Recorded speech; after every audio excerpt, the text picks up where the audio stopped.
tidal waves that actually came from over here, and we actually was able to survive it inside of our home on the second story, partial attic, and actually the waves actually went across over the roof of this house.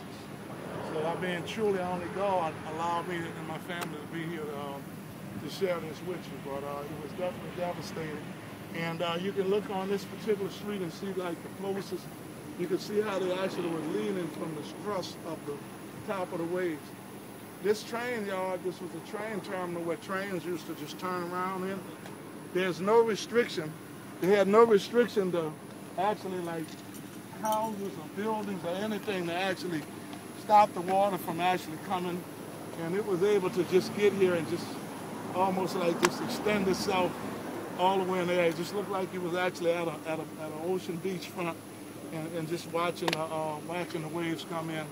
And this actually lasts somewhere in the area, maybe about 4.5 hours of this devastation like that. And you can actually look at these waves go out and get to that water tower and make actually a counterclockwise rotation and just repetitiously come back and forth, just in and just constantly hours of destruction. So just through prayers and knowing that there's a real God in heaven, I'm able here to share this story with you guys. Amazing. I hope that y'all stay down here in New Orleans, be a wonderful one and a safe one. And I definitely keep all of y'all in my prayers, man. I wish to God that we would have more time, that we could really socialize and spend more time and really show you some of the real events that took place. But yes, this street here, it definitely was somewhere in the area of 25, close to 30 feet of water. Tidal waves came through this area. And we are one of the survivors, thank God. We had 14 people in my home, and all of us survived. So we definitely someone God left here to be able to share this devastating story with you. Even now, right now, in our area, it's still after the 5-year period. And thank God for all of the wonderful help, University of Central Florida, continuous efforts that y'all are applying and coming back. There are still people down here who are still in need of assistance, despite that the Saints won the Super Bowl, all of the things, the glamours that y'all hear.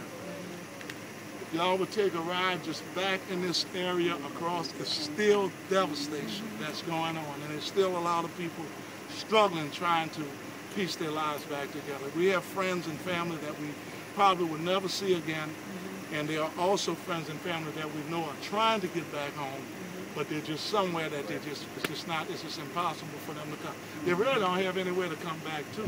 So, I mean, and despite that, we're still here economically struggling like everybody else, a day-to-day life to live. So it's just one of those kind of things, man. And I'm glad to have an opportunity to share this with you.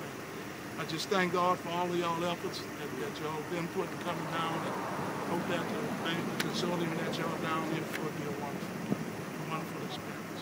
It's been really a pleasure to meet each and every one of you guys. Thank you for Sorry that I'm in such a